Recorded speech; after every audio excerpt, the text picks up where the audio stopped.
Представитель историко-географического общества Дзурдзуки Якуб Гогиев опубликовал следующее видео. Видео снято в 2016 году. На нем мы видим разрушающийся склеп ингушский. Прошло 8 лет. Сейчас, по утверждению Гогиева, склеп находится в еще более плачевном состоянии. Он или уже разрушен, или разрушится в ближайшее время.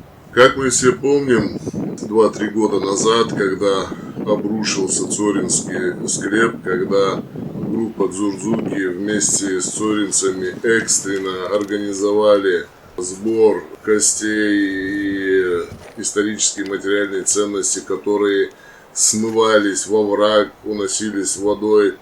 То есть они, когда они стали делать то, что в их силах, то, что они могли сделать экстренно, чуть ли не с Москвы до окраин, и местные, и внешние умники, критики, профессоры, все обсуждали, критиковали, упрекали, и представители историко-географического общества Дзурдзуки, и все, кто в этом участвовал, в том, что по-варварски проводятся эти работы, что там должны быть специалисты какие-то, там быть суперспециалисты, что это нужно было срочно с Москвы вызывать, что там, как это так, под солнцем все вот там сгорает.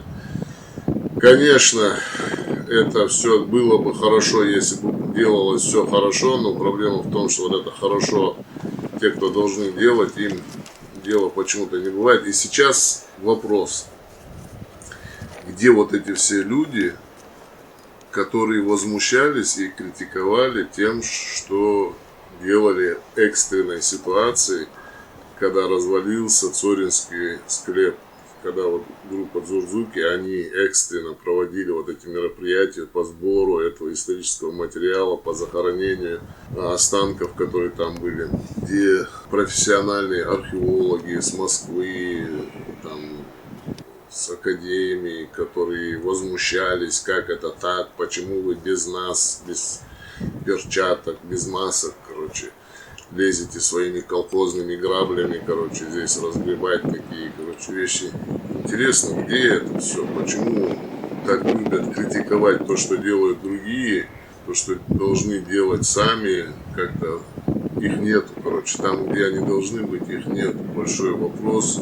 Это, видимо, такой же склеп, как и Цоринский. Здесь также лежат останки наших земляков, наших предков. Здесь также есть остатки нашей культуры, которые часть у нас осталась 100 лет назад, которая была собрали, осталась там в Северной Осетии, во Владикавказе. Потом следующих 100 лет, что собрали в Грозном, в музее осталось.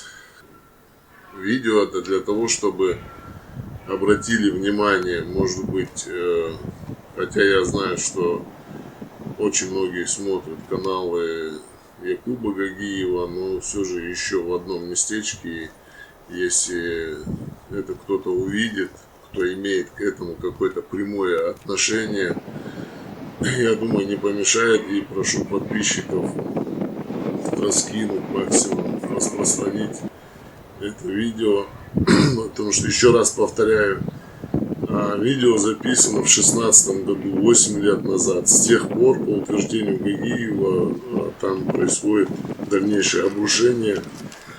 Этот склеп тоже в катастрофической ситуации находится. Указывать адрес этого склепа, думаю, нету смысла. Компетентные люди, которые должны к этому иметь отношение, уж узнают, что это за склеп, свяжутся с Якубом Гогиевым, если нужно.